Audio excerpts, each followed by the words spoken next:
Boom, we are live. Ladies and gentlemen, boys and girls, welcome to the Nolan Hawkeye Anthony YouTube channel. And I thank all of you for being here, wherever you may be. And of course, however you may be listening. This is going to serve as the post-game reaction to the official Ben McCollum era being underway in Iowa City, as it were, as the Iowa Hawkeyes played a home game against Robert Morris. Last year, Robert Morris was a decent ball club. I don't know if they made the NCAA tournament, but they did go 24-9. It looks like I believe, yes, they did make the NCAA tournament. They lost to Alabama 90-81. Fulgueres was actually the leading rebounder in that game. What a tremendous way for Ben McCollum and the Iowa Hawkeyes to start their new careers at the University of Iowa, for Ben McCollum to start his career at the University of Iowa, and just this new era of men's basketball. Let's review some of the stats really quickly. In this game, Iowa did win 101-69.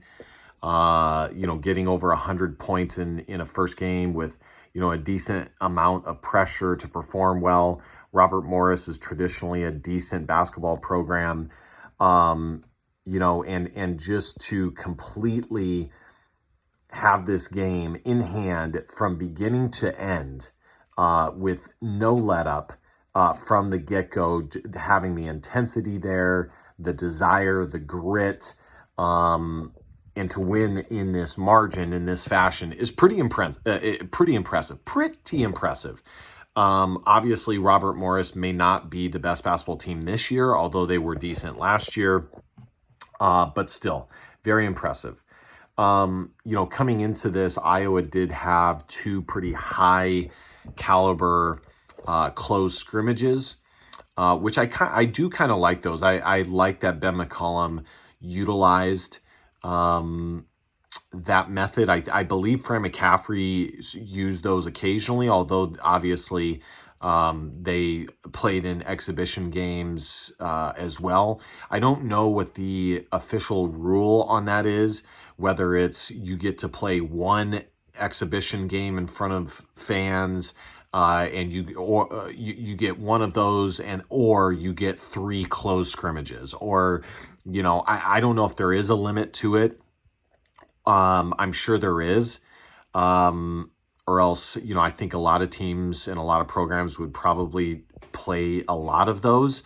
I don't know if closed scrimmages are counted the same as an exhibition game. There's probably, especially for Power 4 teams, there's probably some financial reasons to have an exhibition game. But either way, like I said, I don't know the reasoning for that, but Iowa did play St. Louis, and they did play Texas Tech. And, one of the assistant coaches on the Iowa coaching staff last year was with Texas Tech and is a really strong up-and-coming young coach.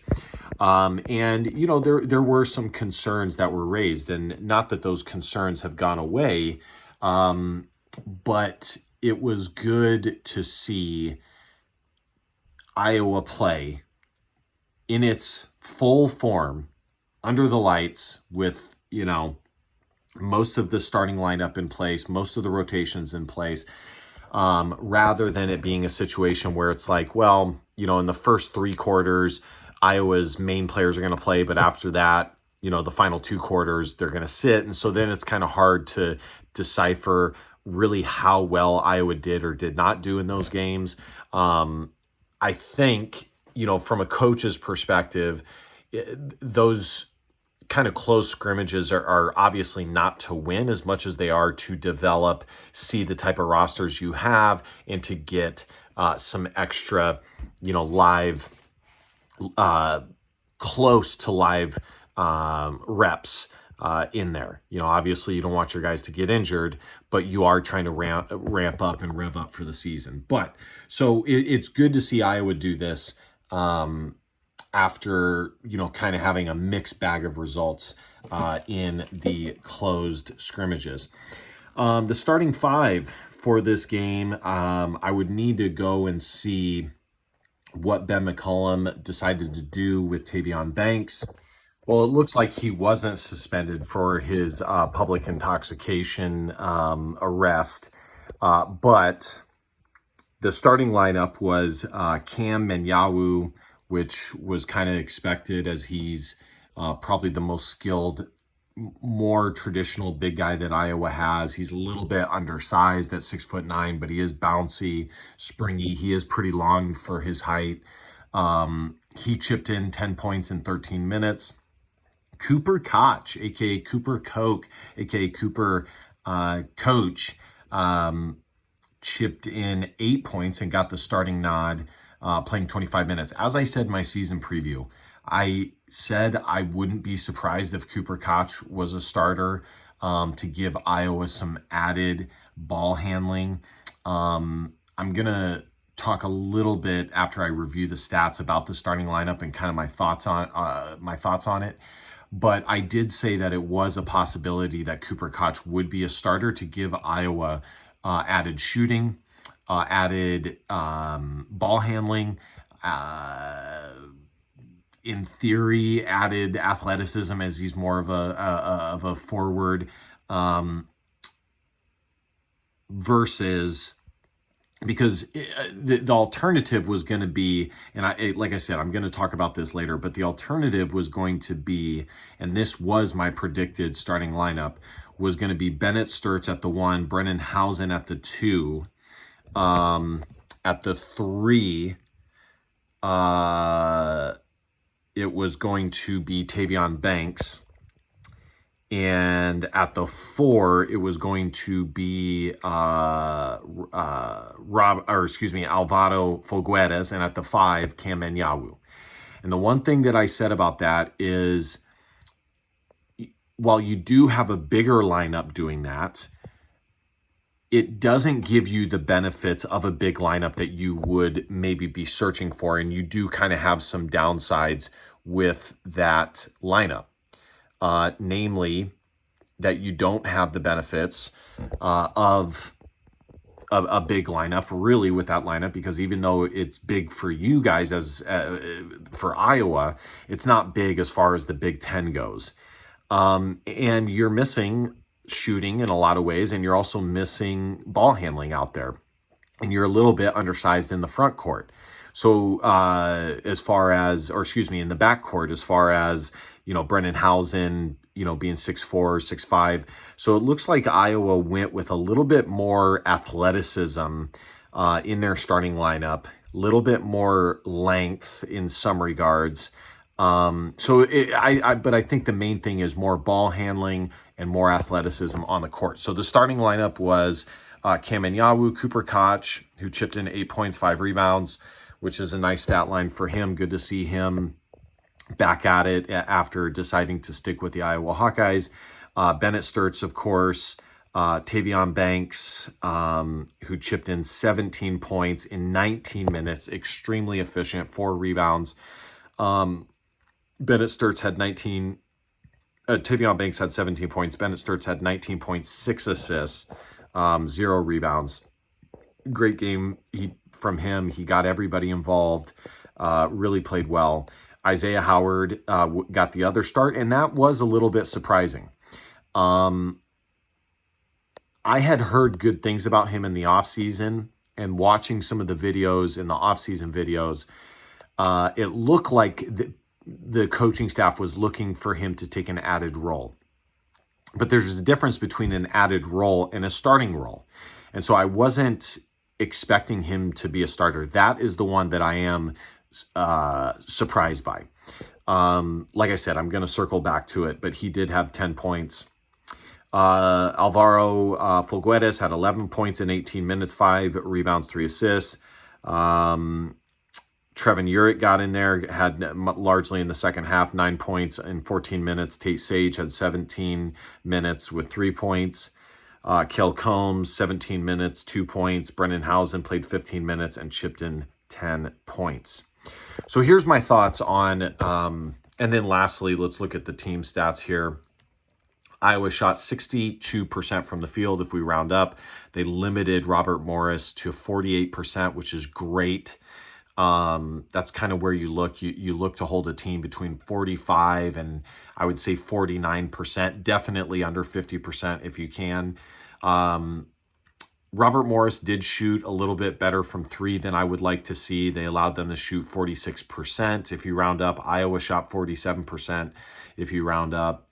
Free throw percentage, they shot 22 free throws and 55%. Iowa shot 44 free throws and 82%.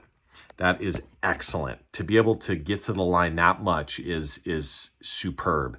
Total rebounds 23 to 22. A large portion of that is the way Ben McCollum has his team play. The large amount of steals that they got.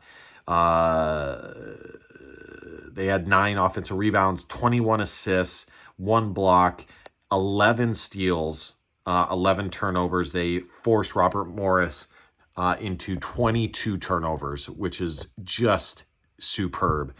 Points in the paint, 44 compared to Robert Morris 22. I love that stat that Google is adding.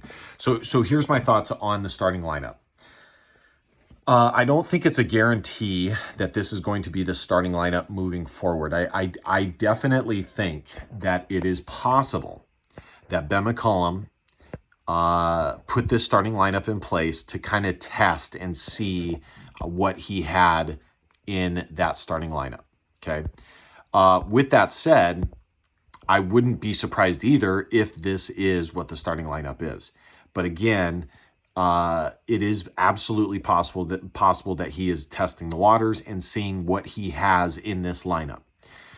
It was absolutely interesting that Brendan Housen, largely didn't play in the first half and kind of came in on the back end. Again, is it possible that, Ben McCollum is kind of, getting some other guys minutes and, talked to Brendan Housen and said, let's kind of rest you a little bit and load manage, as it were. I guess that's possible in this day and age. Ben McCollum doesn't strike me as a guy that would do that, but he's also very smart and more young-minded, so it is possible.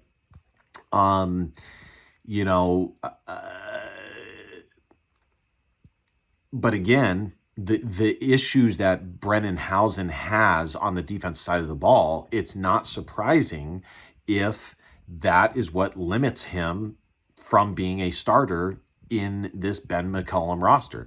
If this was, and I think we're seeing firsthand the difference between Fran McCaffrey and Ben McCollum, if this ends up prevailing, is almost assuredly somebody like Brendan Housen would be a starter for McCaffrey, as he would lean towards the offense that Brendan Housen can provide rather than what he doesn't provide defensively, or rather what he gives up defensively. So that's going to be interesting to monitor. If he is a bench guy, he's a huge bench piece to have, massive firepower, and maybe that's kind of what Ben McCollum's looking for. And, kudos to him for being able to convince Brendan Housen to come off the bench, if that's indeed what it's going to be moving forward. But under the assumption that this is what the starting lineup is going to be moving forward, I'm okay with it. I'm okay with Iowa going to a more athletic lineup. If we look at their roster or the lineup, the starting lineup, and again, the starting lineup is not going to be who, is always playing and always on the court at all times. It's going to be a large portion, and it's definitely going to dictate how the game starts. But you're going to have different matchups. There's a lot of minutes to go around.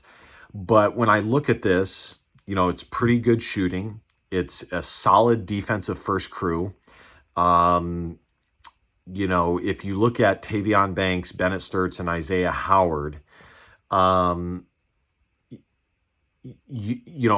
Howard is 6'4", 6'5". Bennett Sturts is 6'4", 6'5".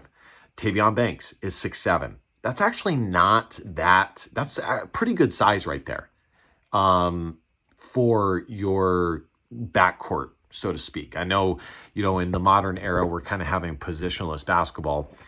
So that's actually not that bad. It's especially if you consider Isaiah Howard is the 2, Bennett Sturts is the 1, and Tavion Banks is more the small forward. I mean, that's not bad. I mean, that's pretty traditionally Big Ten or Power 4 level. It's the forward position that Iowa's a little bit undersized there with Cam Menyawu, who's 6'9", and Cooper Koch, who's 6'8". But Cooper Koch has added size and girth.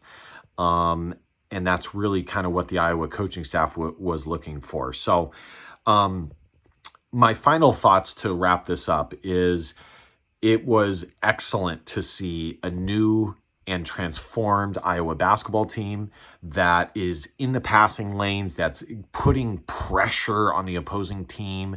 The amount of highlights and of Iowa having tipped passes, steals, going for dunks and fast breaks was just great. And that's something that will transfer in Big Ten play and will transfer on the road. So, the intensity that this Iowa team played with was great. And, they were extremely efficient. If you were worried about them not being able to score the ball, well, look, they scored 101 points. So, and there's many different ways to score 101 points. There's not just one way to do it. So it was extremely efficient. Their pace was just fine. Bennett Sturts controlled the game. He's going to be great. I couldn't have been more impressed with Iowa's first game. Again, it's kind of hard to take more from it than that, as we don't really know where Robert Morris is at. But I was really impressed with what I saw, especially on the defensive end, the effort and the willingness to get down, put your butt in a stance, and make plays and be passionate in making those plays. And that's what we've been looking for as Iowa fans. All right, guys, thank you guys so much for watching. Iowa wins 101-69 over Robert Morris. Be sure to hit that subscribe button, like, comment. You guys know the drill. And last but not least, D-Bap, don't be a pussy willow and facts our feelings, because your feelings just don't matter. Love you, Hawk fans. See you guys next time. Go Hawks. Bye-bye.